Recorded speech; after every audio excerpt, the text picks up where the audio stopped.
I'm back. Rudrance for the Black and White Network. Well, Bill Maher has done it again. Real Time with Bill Maher, of course, is on HBO. I've not hid the fact that I have watched Bill Maher for probably 25 years. We certainly don't align on our politics, but plain and simple, I find the man funny. I do. I like his delivery. And, of course, on the conservative side of the coin, we actually have a late-night kind of show now with Greg Gutfeld that makes fun of liberals. It's pretty good. It's a pretty good show. I really enjoy it.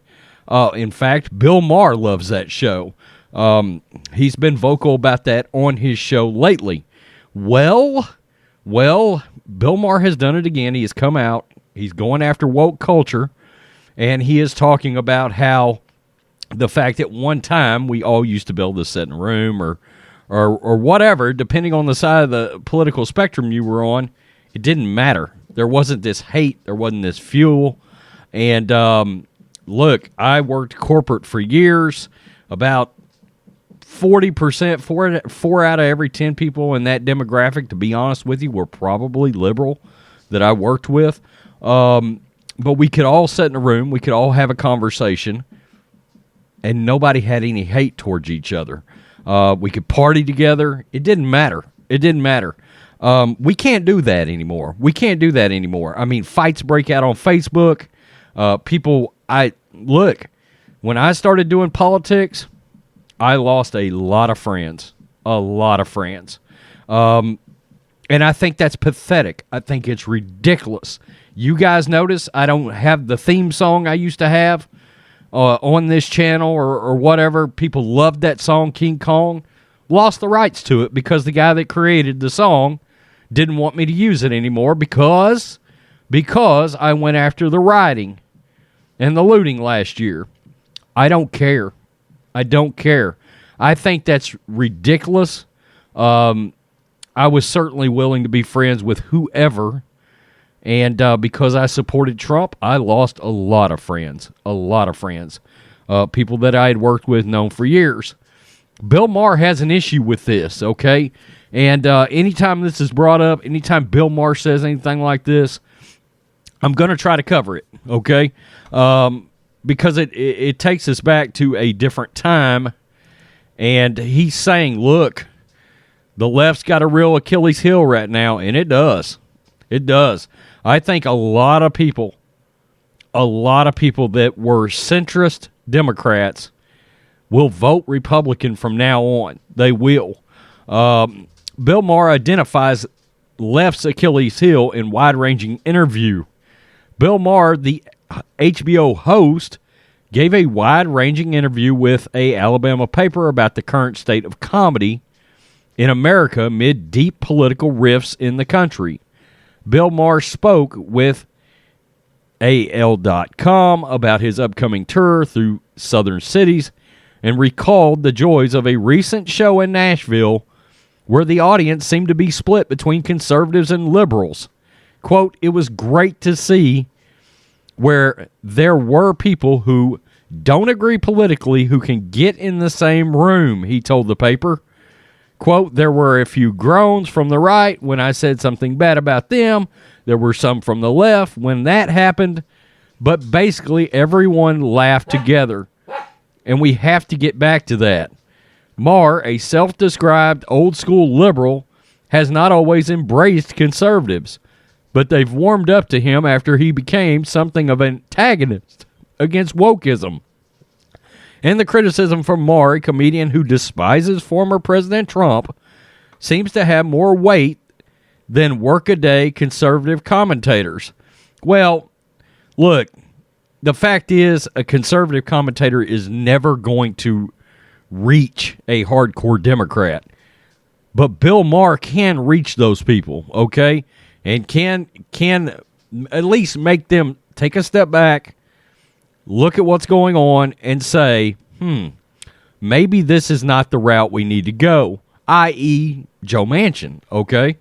He famously sent a message to the Democratic Party in November during an appearance on CNN. The reason why you're so toxic is because you become the party of no common sense. It makes no sense to defund the police. It makes no sense to push a curriculum in school that calls little white kids a bunch of racists. They're not a bunch of racists, okay? And as parents, we certainly don't want our kids exposed to this crap. Maher told the paper that late-night hosts are a departure from Johnny Carson, Jay Leno, and Dave Letterman, who he said largely played it down the middle.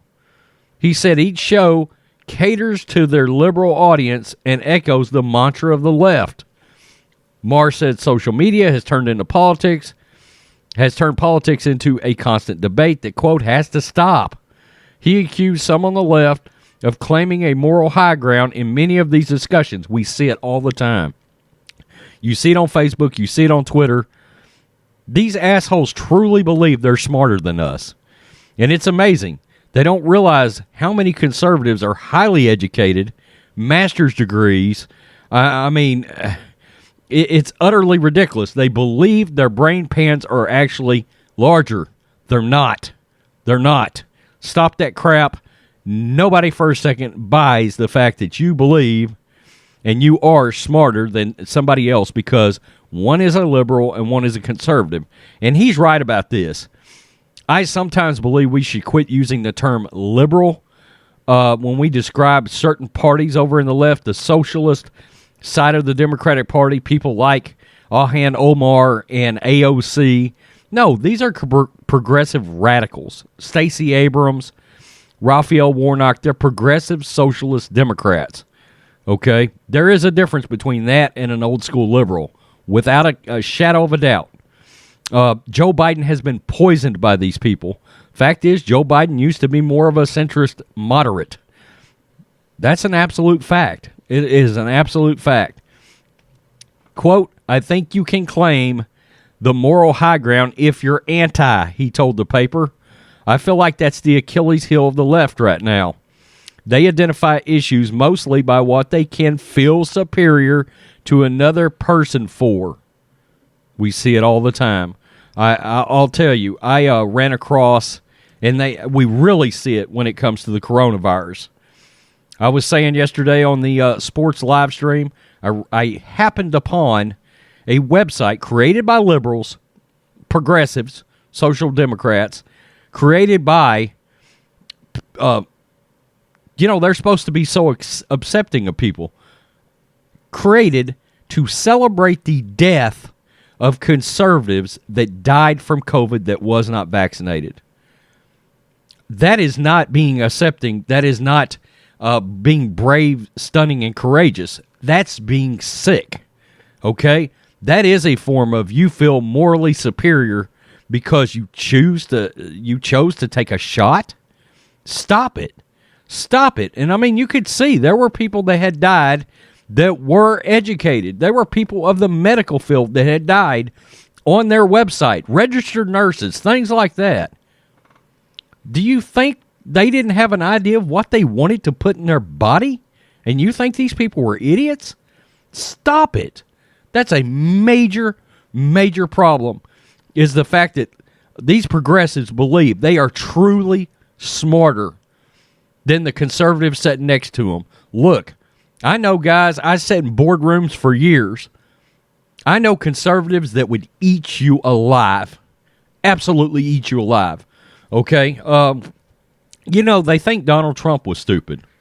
Stop it. Donald Trump is not stupid, and we're seeing his business acumen being missed greatly in this country right now. Okay? Now, look, I know when it comes to a video like this, a lot of people may not like Bill Maher because he doesn't like Trump. It's his prerogative to not like Trump. If he don't want to like Trump, that's fine. Okay? But he's recognizing the flaws, and the fact is, it's going to take guys like him that's going to get through to some people. And guys, we need crossover votes. We need crossover votes. Plain and simple. You need people that generally speaking vote Democrat to slowly move over, just like they did in Virginia. You need that when it comes 2022, 2024. Tell me what you think, Black and White Network fans. Peace. I'm out. Till next time.